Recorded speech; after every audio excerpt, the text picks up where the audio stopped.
Late next morning, Oliver woke from a long sleep. There was nobody in the room except the old man. He was boiling some water for coffee. Although Oliver was not asleep, he was not completely awake. He watched Fagin through half-closed eyes. The old man thought that Oliver was still asleep.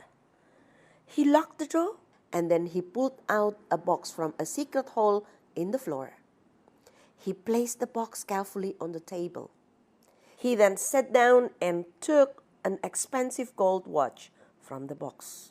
He took out 6 more watches and looked at them with pleasure. There were also beautiful rings and other lovely jewelry in the box. Suddenly, he looked up at Oliver's face. The boy's eyes were watching with silent interest. Fagin knew that Oliver had seen what he was doing. He shut the box quickly, took a bread knife from the table and went over to Oliver. "Why are you awake? What have you seen? Speak, boy, quick, quick, for your life." "I wasn't able to stay asleep, sir," said Oliver. "I'm very sorry. I have only just woken up." "Did you see any of these pretty things?" said Fagin. "Yes, sir." "Ah," said Fagin, putting down the knife. "They are mine, Oliver. I'm an old man now, and I have nothing else."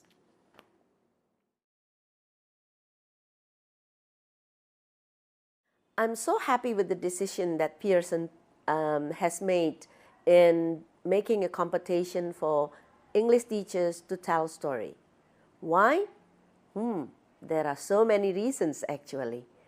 But first of all, to me, a teacher who is able to tell a story indicate that that teacher is able to communicate. Communicating is about conveying message. Storytelling is also about conveying message. The difference that in communication, we do it for the purpose of communication on that particular time, while in telling story, we send a message that we have from the story. A teacher who is able to tell a story will be able to look at what important and what is more important and what is less important. And I think this will be a good thing for teacher to learn how to tell a story. Let me elaborate some points why teachers need to be able to tell a story and why I think Pearson in this case support teachers in improving their quality of their teaching. First thing, in telling story, teachers should be able to use correct functional language. What does it mean? It means that a teacher, when they tell a story, they have to say something correctly in the context. Context. And teachers who are used to telling story, then they are always thinking of how they create context when they teach in the class. Pronunciation is one of the important aspects in telling story. And of course, in teaching, we cannot deny that having correct pronunciation is the most important thing for teachers to acquire. In telling story, teachers use body language. They have to make eye contact to all the audience. Teachers should be able to distribute the eye contact evenly to everyone in the audience. Well, and it is not different from the classroom context. In the class, a teacher should be able to show body language that support the meaning of the language that they talk about. And they need to distribute the eye contact so that students can maintain the attention. Pace is important in telling story, and the same as it is in teaching.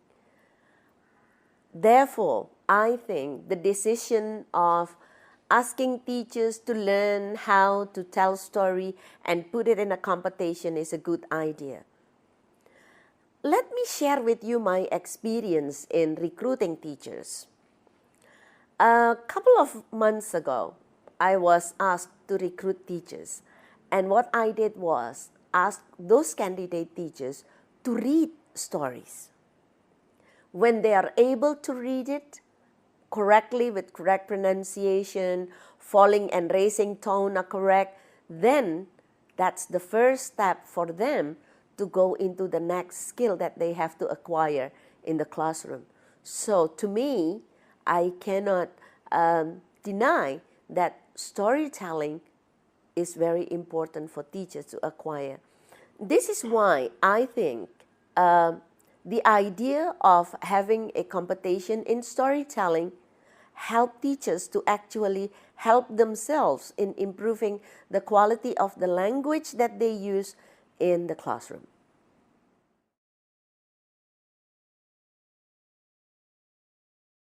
If you ask me whether it's important to expose the use of storytelling in English learning, I would say definitely yes. And if only that I'm asked to develop materials or to teach, I would do my teaching based on stories, because I think language learning is identical to practicing or like practicing life in the classroom. And it's like when you do, before performing real language in the real life, we need to perform language in the classroom. And the best performing language in the class is doing a storytelling. Another thing that I think why I think it's important to expose storytelling in the classroom, because it's very close to real life. Our life is in fact a never-ending series of stories. Do you think so? I guess everybody will say yes, that in our life we actually develop stories from time to time. Even from getting up in the morning, we develop a story until the end of the day. Why I think so? In the classroom, we need to develop a community. And this community will help everyone in the class to learn a language. Learning a language is about interacting with others. It's about collaborating with others. In storytelling, or story reading, or story acting, or role playing, which is similar to storytelling, everyone in the class will interact, collaborate, and also develop their self-identity. In fact, storytelling is a powerful tool for language and cognitive development. Let me read you a quotation from a psychologist about how actually storytelling can develop our cognition. Pamela Rutledge, a psychologist, mentioned that stories are how we think. They are how we make meaning of life. She mentioned schema, cognitive maps, mental models, or narrative stories are how we explain how things work, how we make decisions, how we justify our decision, how we persuade others, how we understand our origin, creating identity, define and teach social values. This is how the psychologists actually define storytelling as actually equal to the way we think. In language development, storytelling is very powerful too. Name it, from learning tenses, new vocabularies, adjectives, adverbs, everything is in a story. And therefore, developing storytelling in the classroom will help learners to use the language even better, not just for the purpose of linguistically correct language that they learn, but more than that, they learn how to use language for real life. In storytelling, they learn how to raise and fall their tone. They learn how to pronounce correctly. They learn how to use grammatical correct sentences in a context. They learn how to interact with the audience, and they learn how to collaborate with other students in terms of making their stories more alive. This is why I see the importance of using storytelling in the classroom. Therefore, I'm very happy to actually see this competition happen, because at least through this competition, there are a number of teachers who have already learned on how to tell a story, and this will help themselves